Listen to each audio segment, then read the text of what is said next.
AP God people, we got video number 4 in our continuing series here. This one is on the Federalists, anti-federalists, the Federalist Papers, and the Bill of Rights. You will see a complete link between these different topics today. All right, so let's talk about the original Federalists, not to be confused with the political party, the Federalists led by Alexander Hamilton. Don't think about them at all in this video. Not going to talk about them. All right, so when did the original Federalists exist? Well, late 1780s, prior to the ratification of the Constitution. So this is a very short time period in history, and the whole purpose of the original Federalists were they were advocates of the Constitution. So they wanted to achieve ratification of the Constitution, which we know provided a much stronger central government than the weak Articles of Confederation, which we talked about in the very first video, constitutional influences. So why did they favor the Constitution? Well, they wanted a stronger government. It was much easier to amend this compared to the Articles of Confederation. And the major thing that many people were concerned with during this time was economic issues. So they wanted to improve trade from the Articles and improve the economy, which the Articles of Confederation did not really promote very much. So who tended to be Federalists during this time? Well, if you were a merchant, if you were a large landowner, or a professional, chances are you would be a Federalist. That is not to say every single merchant, large landowner, and professional was, but this tended to be people that were Federalists during this time. So who were some examples of Federalists? Well, I got 3 for you, very famous. These 3 dudes, can you name any of them? Well, you should know the dude on the far right. We talked about in the last video. Guy in the middle, very important figure, first Treasury Secretary. Yeah, you know it, Alexander Hamilton. Dude on the left, the very first Supreme Court Justice, his name was John Jay. So we got John Jay, Alexander Hamilton, James Madison. All of them co-wrote the Federalist Papers, which we'll talk about in just a minute. Now, let's go to the anti-federalists. And continuing with this, they are not a political party. So when did they exist? Again, the exact same time, late 1780s, prior to the ratification of the Constitution. Pretty much as soon as the Constitution is ratified, these dudes have nothing to do anymore because their goal is now out of reach. And their goal was they were against the ratification of the Constitution and they wanted to preserve strong state governments. And that goes out the window with the ratification of the Constitution. So why were they against the Constitution? Well, they feared a strong central government and erosion of personal liberties, or they feared that their personal freedoms and liberties would be taken away. Keep that in the back of your mind. We're going to explore that again in another minute. So who tended to be anti-federalists? Well, small farmers and laborers. And examples, the most famous one is this dude, Patrick Henry from Virginia. What's going on? Oh, those are glasses. I was confused. I didn't know what was in his hair. So moving on. The Federalist Papers. These were written in 1787 to 1788. They were 85 articles written to support the ratification of the Constitution.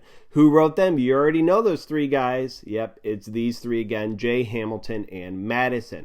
So what was the goal? They had one goal: to defend the Constitution and encourage the ratification. Technically, that's maybe 2 because I threw "and" in there. Anyway, they were hardcore pro-Constitution.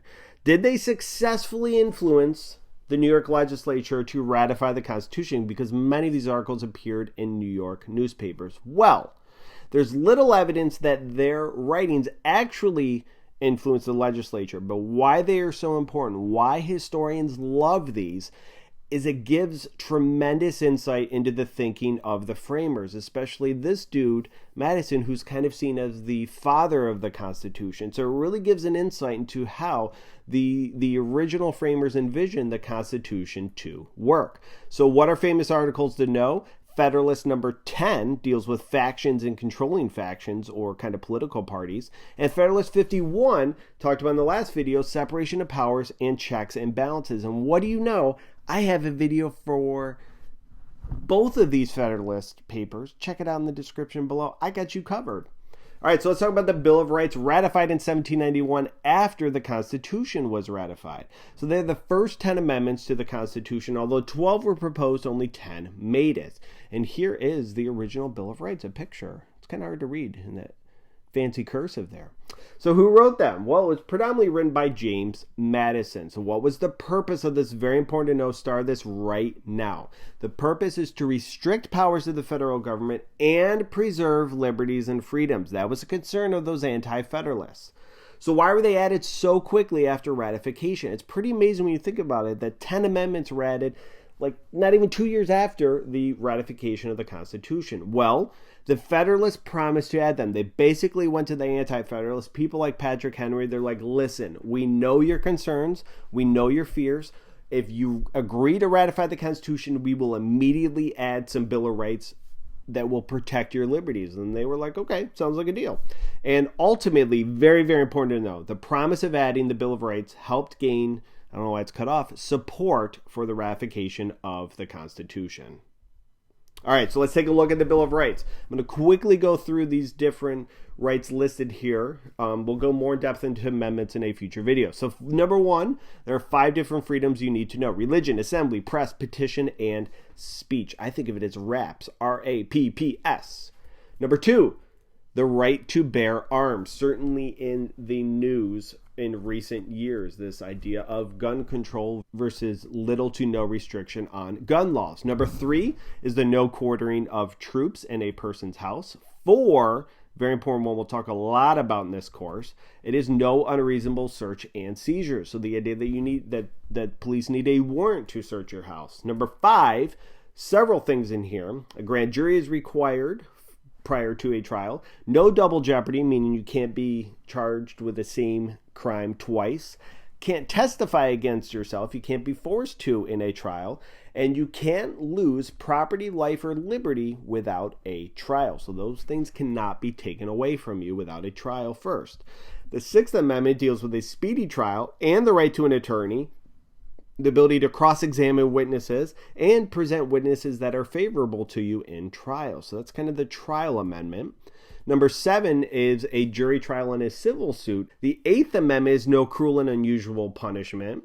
So there are debates over what exactly is cruel and unusual punishment. Is the death penalty cruel or unusual punishment? Supreme Court says negative. Number 9, the rights not listed are not necessarily denied. This is a very important one. So basically what they're saying is, look, just because we haven't listed a right that you have here in the Bill of Rights or in the Constitution does not mean that the government can deny those rights.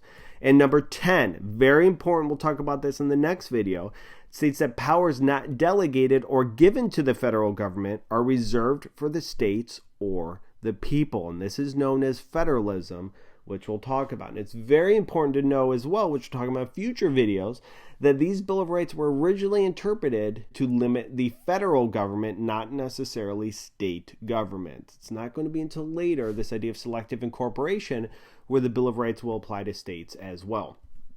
All right, so let's talk about some test tips for this video. Multiple choice, examples of rights in the Bill of Rights. Please, I've seen questions that will list all of the following are examples of rights listed in the Bill of Rights, except there's no mention of economic equality. There's lots of mentions of freedoms in the Bill of Rights, but no mention of economic equality. For free response, Federalist number 10 and majority rule throughout history. That's from June 2009. Definitely no Federalist 10 and Federalist 51. Also, you can see the Bill of Rights and Protection of Individuals. That's from June 2010. All right, guys, we'll see you right back here for video number 5. This one is on federalism. We're going to explore cake. Oh my God, it looks so delicious. And if you have any questions or comments, leave them in the section below. I thank you guys very much for watching and have a good day.